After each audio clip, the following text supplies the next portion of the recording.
Stories in the cosmic horror genre often take place in mundane settings wherein maddening truths are revealed.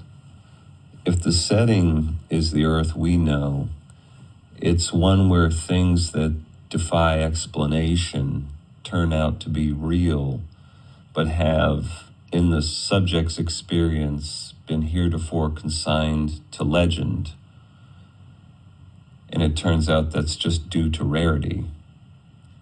It may also be that any who encounter such things are either so broken by it, the experience, that they lose all credibility in the recounting, or they're simply consumed or abducted by it, never to be heard from again. Cosmic horror is of the unexpected, the experientially unprecedented, and the unbelievable. The subjects of its stories are often the microcosmic example of an evil that we fear at the macro level. Some secretly ubiquitous thing that can only be discovered by one person at a time, giving it the ultimate economy of force against our species. A thing that is greater than us, that is either hostile to or utterly indifferent to our fates, has gained access to us. We may be just another meal for it, and the sense in which it wants to consume us may be more than merely physical. If a polar bear was a thing that you didn't know existed, an encounter with one could be a cosmic horror tale. Similarly, the things to which modern society subjects individuals may be equally horrific. If looked at objectively, the things that constitute justice in our world are horrific. There are many different examples of what's considered normal justice. And to one who's unfamiliar with a particular type, it could just be horrific. If a person is unaware of these fates, or so discounts their likelihood of happening, their occurrence could be like a cosmic horror tale come true. Or something like the lottery. I think it's a Gothic horror tale of a people who every year have a lottery, the winner of which is stoned as a human sacrifice to ensure good yields.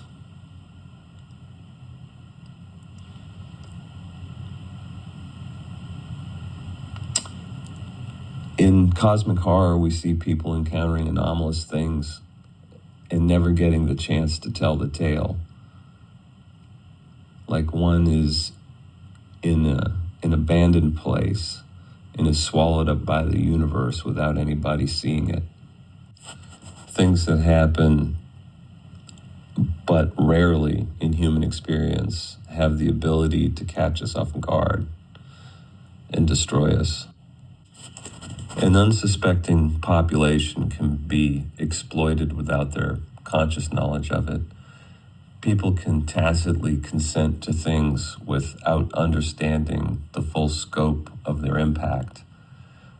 The prison we don't notice is the one into which we are born.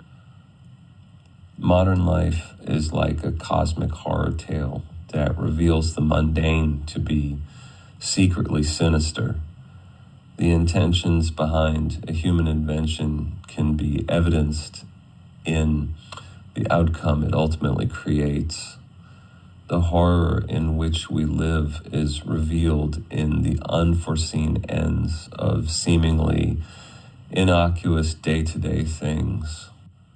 The horror story is fulfilled in our discovery of the mundane's hidden consequence, either in its intended fruition or prematurely, leaving us to knowingly witness a crime, the existence of which is not accepted and is a crime itself to report. Modern society is an open-air prison, the walls of which are between our ears. To discover this in its ripening is to know in the end that one's inheritance has been unwittingly traded for something trivial,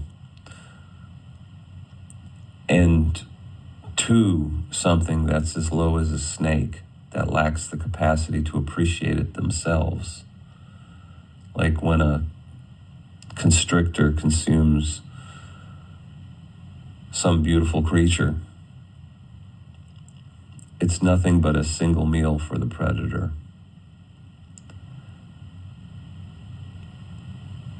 But we wrestle not with flesh and blood. Castaneda's predator runs the prison that's between our ears. Its walls are subtle impressions in consciousness born of experience. Attention given is consent to build the mental prison, for what's seen is believed. Consciousness, pure consciousness, unconditioned consciousness has no point of reference. So in its first exposure to things, it often believes what it sees, if no inconsistency is detected, but that requires experience to reference. The untruth of content is in the impression itself, to the extent that it proposes an alternative to the truth of this moment, even if the impression aligns with the facts. To give it attention is to be missing something in the experience of reality, as attention is a zero-sum game. The predator does not require the content with which there is identification to be of a particular type. It doesn't have to be a negative, so long as the identification with it is unconscious and automatic.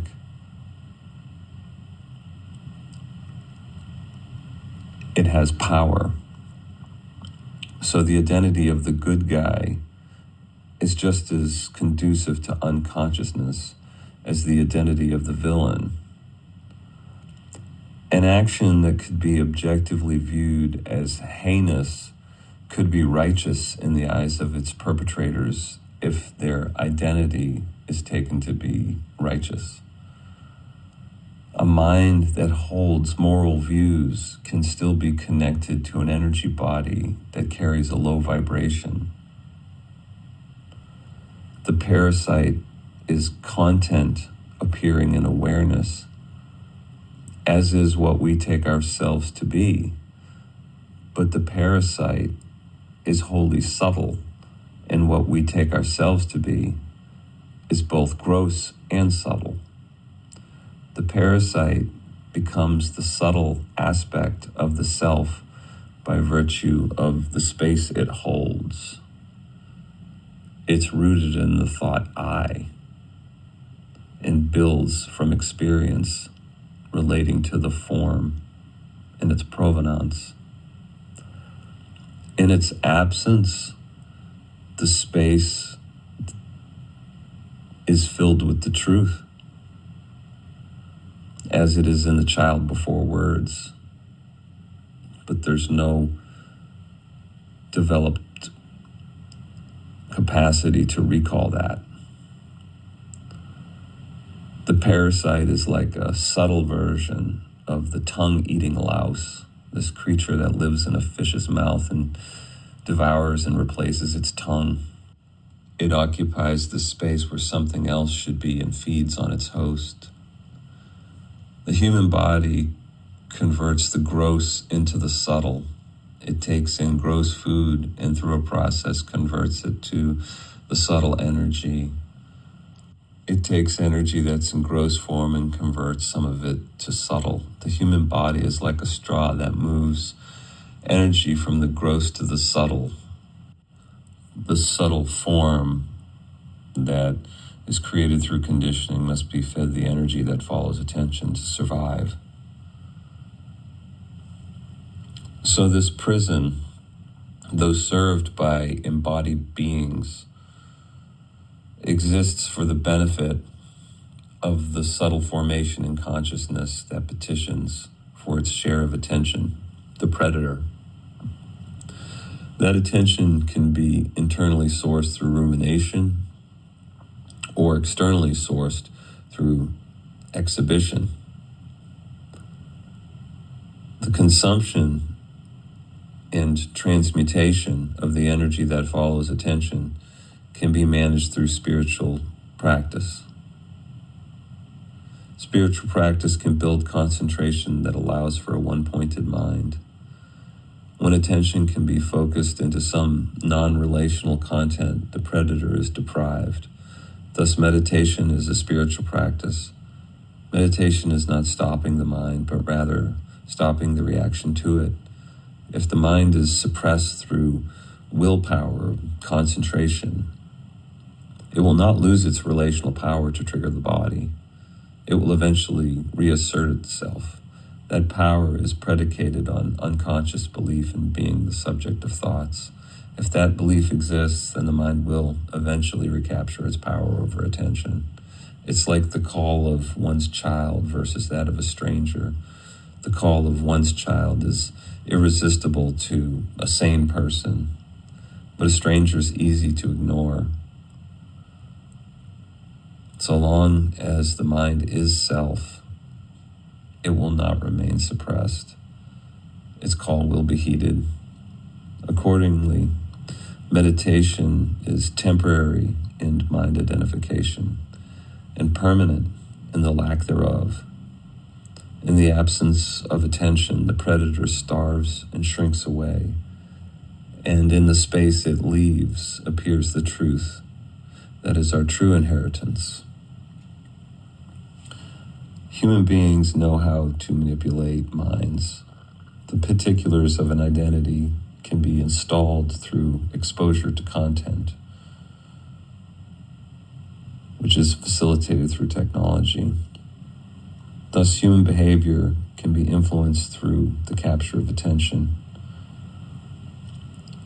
It's possible to understand these mechanics of conditioning and still be subject to them. And in fact, their use for exploitation is evidence of it. The promise of rewards motivates the promising of rewards. But if there's no identification with one to gain or lose, what appears eclipses all of those promised rewards. But in ignorance, human beings serve the forces that are alluded to in Ephesians 6:12.